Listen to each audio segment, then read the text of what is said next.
It's a bike lane in the middle of an 8-lane interstate.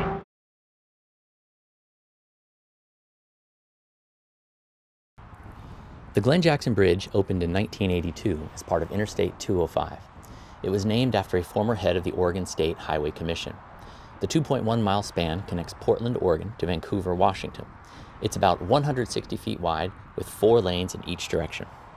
9 of those 160 feet are dedicated to a bike path placed smack dab in the middle, separated from freeway traffic by nothing more than a few relatively small concrete barriers.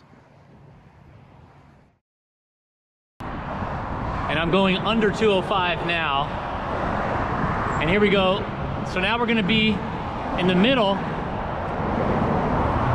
of Interstate 205.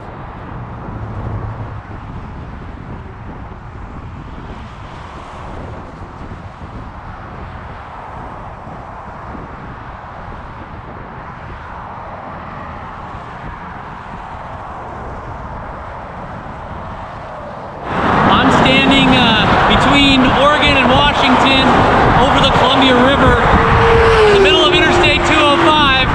Sorry the audio is so bad, it's pretty loud out here. But this is the biking and walking path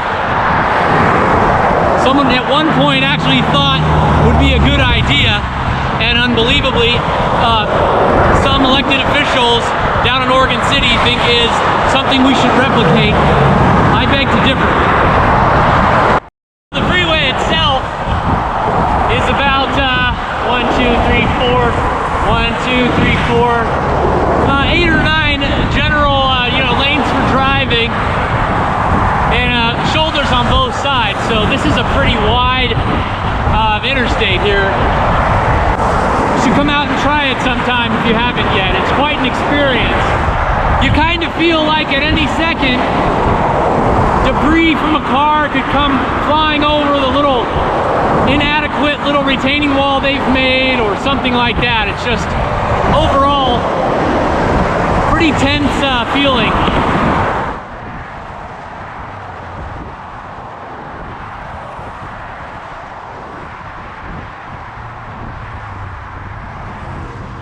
So that is a pretty wild piece of cycling infrastructure.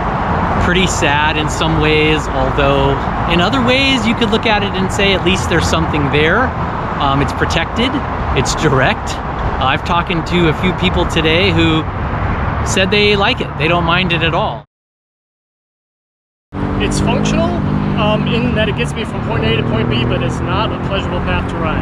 Well, the views are great. Today you could see out to the Coast Range and see the weather coming in, and it's just beautiful. I mean, if you can tune out the traffic and look at the views, it is an amazing vista. It's just loud on both sides.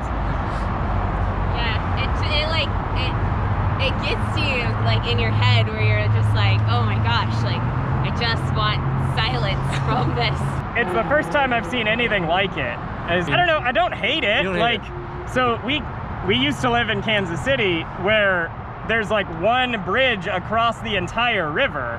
There's more than one bridge, but like there was only one bridge you could ride across. Yeah. And so like the fact that this exists is nice because like you can ride on it. Yeah. And the views of Mount Hood are excellent on the bridge, so. Yeah, it's a straight shot. It's a little loud and tiring, but you can get it done really quick, especially coming back this way from Washington to Oregon. It's all downhill. Yeah. I love it. I love it. It's fun. It's a rush. At the top over there, it's kind of cruise, and you can see everything, and so that's what I enjoy. And the views on Mount Hood, on the pass, unbeatable. Yeah. What's it feel like when you're up there? It's great. Yeah. It's a rush. It's a rush? Yeah. So the adrenaline helps you forget that there are people driving huge vehicles at 60 miles an hour? Especially going up this way. Yeah. Okay. You don't care about it. You're totally safe. Yeah. Are you you're a pretty experienced rider? You've been biking a long time? I've been riding since I was a kid. Ah, all right. I just got a big fat belly. I'm not riding enough, that's all. Cool, all right. Eat too much bread. Same here. Anything else you want people to know about biking on this path over the river? You got to do it at least once. Otherwise, you're not cycling Portland or Vancouver. Great, thanks. Take care, man. See you. This is the type of infrastructure that is always, the responses to it are always really interesting to me, because in America you have sort of like a big group of people who think, hey, at least we have something, at least it's protected, at least there is a bike path that goes over a river. You know, like this gentleman I talked to earlier who said, hey, the views from Mount Hood are really great up there, he really likes it. But then there's obviously other people who think it's really stressful, just think it's super inadequate and unacceptable. I'm sort of in that camp.